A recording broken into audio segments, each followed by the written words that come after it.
Great Works 2, Jack Kerouac's On the Road. I just started reading On the Road, maybe a few weeks ago, and I'm already pretty well into it. And by that I mean I'm immersing myself mentally into the book. It's a bit of a slow read just because Kerouac has kind of a strange, meandering style as he's going through.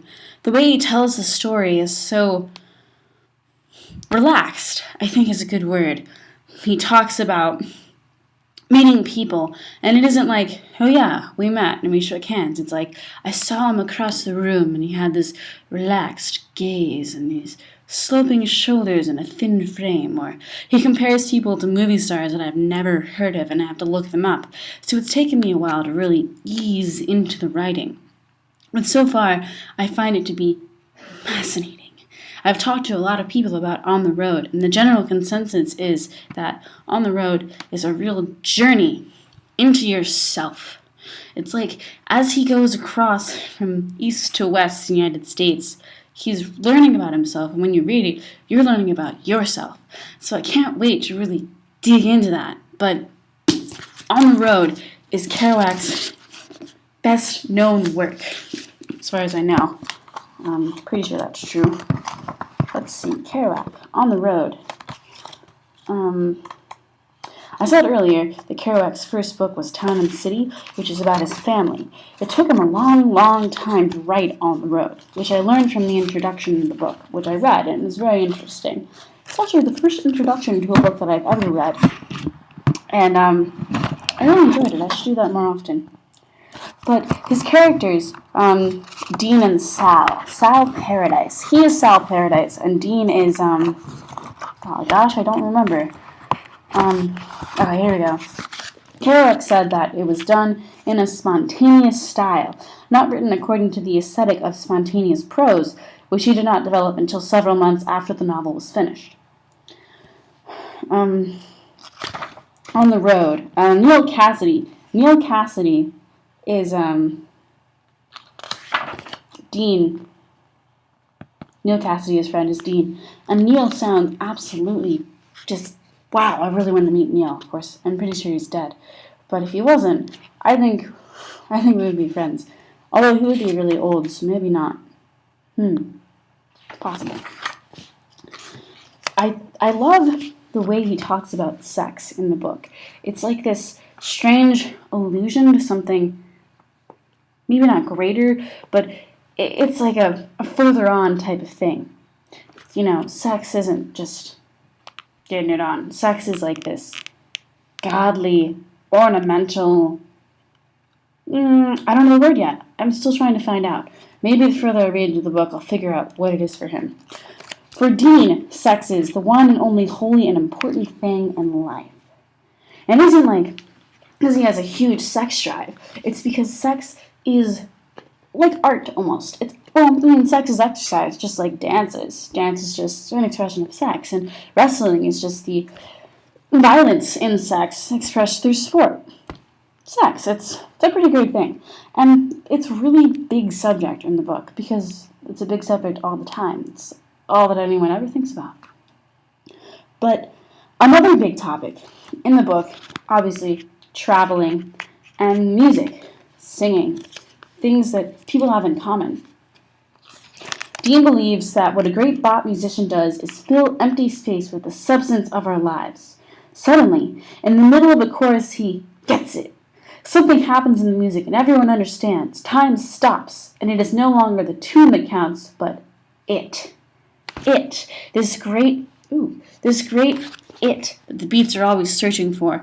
They're looking for what? The meaning behind sex? The meaning behind themselves? It's a big existential crisis. It's a transcendental thing that they're trying to pin down. It's Waldo Ralph Emerson talking to mushrooms.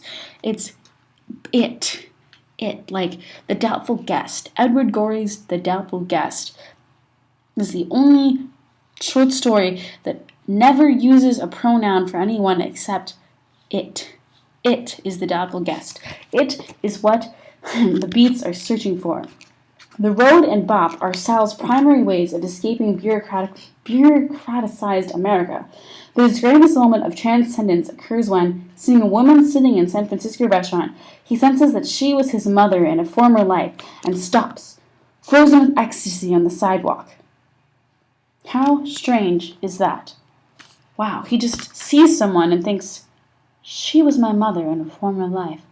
And that is his greatest moment of transcendence, because suddenly he understands it, the big it that everyone is looking for, and the beat generation. On the road, where is he going on the road? Where is Kerouac going? He's going to it. Is he going home? No, he's going to it. On the road, Kerouac attempted to explain what he was doing in a list of essentials entitled Belief and Technique for Modern Prose, and then clarified the points further in 1953 in Essentials of Spontaneous Prose. In this essay, first published in 1957, Kerouac said that he would begin with an image object, and then allow the language to come in an undisturbed flow from the mind of personal secret ideas, blowing, as per jazz musicians, on subject of image. He would swim in a sea of English with no discipline other than rhythms of exhalation and expostulated statement. Writing without consciousness and semi-trance would allow subconscious to admit an own uninhibited, interesting, necessary, and so modern language what conscious art would censor. So basically, the beat poets, and Jack Kerouac and Allen Ginsberg in particular, are writing stream of consciousness. And when he wrote On the Road, something I find just utterly romanticized, really, by me and probably by other people, certainly by the person who wrote the introduction to the book, the print of On the Road that I have been reading from, he sat down in front of his typewriter and just straight wrote, I think, I want to say 30 days, but that seems like an impossible amount of time. Point being, he wrote On the Road as one manuscript roll, and he taped the sheets of paper together. His wife said that he would go through many, many shirts in a day, and he would just sweat through them and take them off, and she would hang them up on the laundry lines so they could dry off so he could put them back on, which is disgusting, first of all. But wow, writing a whole book in one roll? On the Road is right. On a roll, for serious, just bam, bam, bam, bam, bam. Can you imagine that? Typing consistently, even on keyboard, there's a lot of noise, but on a typewriter, it's like you're beating drums. It's just this consistent bam, bam, bam, bam, bam on the keys. It's like this own musical rhythm that he put all of this sweat and noise and thought process flowing from him. His, what did he call it? Blowing. Like, as per a jazz musician. Here we go, I found it again. Swimming in the sea of English with no discipline other than rhythms of exhalation and expostulated statement. Bam, bam, bam, just like in Howl. The rhythm and the internal soul of the beat.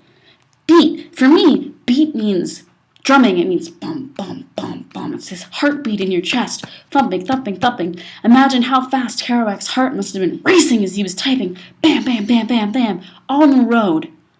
On the Road by Jack Kerouac. Great work, number 2.